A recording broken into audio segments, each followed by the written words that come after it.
Jarkko Immonen suomalaisaloittajana. Immosen esitykset ovat parantuneet kyllä koko turnauksen ajan mielestäni jatkuvasti, niin siinä hän pelaa jälleen loistavan tilanteen ja kiekko maalissa! Sieltä iskee Tuomas Pihlman Suomen johtoon. Katsokaa mitä tapahtuu Kanadan puolustuksessa. Sinne mennään väkisin väliin.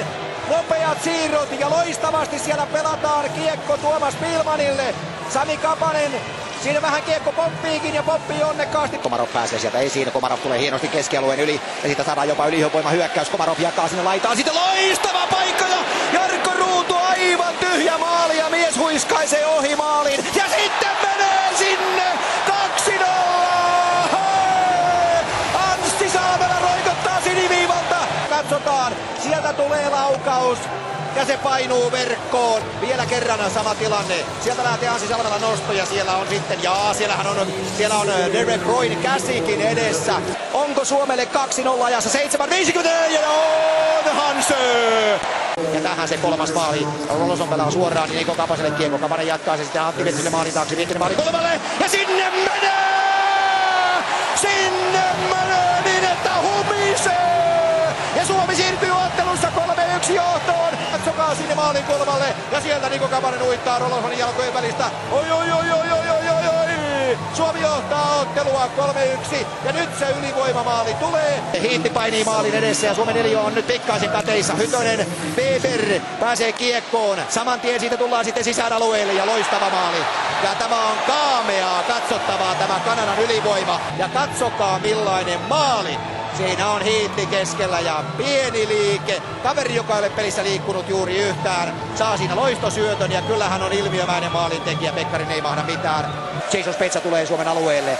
Vie taitavasti ylivoimapelin käyntiin. Antaa siihen Hiitille välittömästi ja Hiitti lyö maaliin. Ei mahda mitään. Armoton maalintekijä Danny Heatley. Toinen maali tässä ottelussa. Mies ei juurikaan näy 5-5 vastaan, mutta tässä hän näkyy. Rinne pudottaa polvilleen ja Heatley lyö maalin kattoon. Peli on 3-3. Sitten katsotaan millä tavalla on skautattu Rinne, kun Stamkos tulee. Ja vie kiekon maaliin. Kyllähän lopulta kiekon maaliin siitä saa.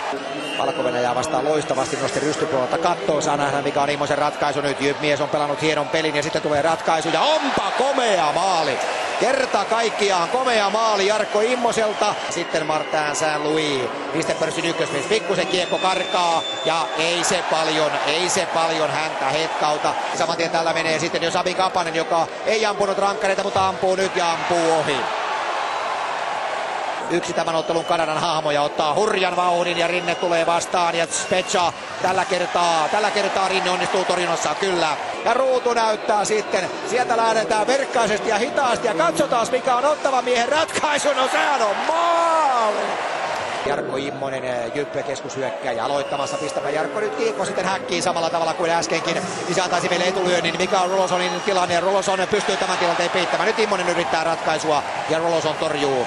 Ja ratkaisua yrittämään Derek Roy. Siellä käytetään 4 pelaajaa. Derek Roy tulee, Buffalo mies tulee ja siinä oli pehmeä ratkaisu kyllä. Siinä oli pehmeä ratkaisu ilman muuta. Siitä tulee Jarkko Ruutu. Kylmä viileästi ottava mies tulee jälleen. Ja saa nähdä, vieläkö hän voi onnistua siinä.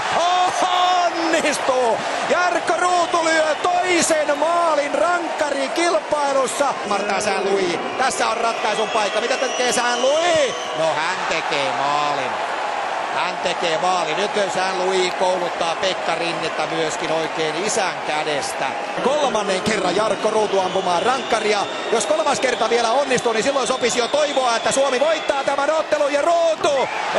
Ei se nyt enää onnistu kolmatta kertaa sitten. 2 rankkaria tyylikkäästi molemmat samaan paikkaan rystytä yläkulmaan. Mikä on viimeinen ratkaisu? Pekka Rinne ja Rinne nappaa. No niin, nyt nappaa Rinne tyylikkäästi haltuunsa. Isohannes voisi viipaista vaikka kunnon lämärin siitä nyt, että saadaan vähän viihdykettä peliin. Ja Hyvönen tulee kiekko pomppii ja Hyvönen uittaa sen näyttävästi ohi Wayne Rolosonin.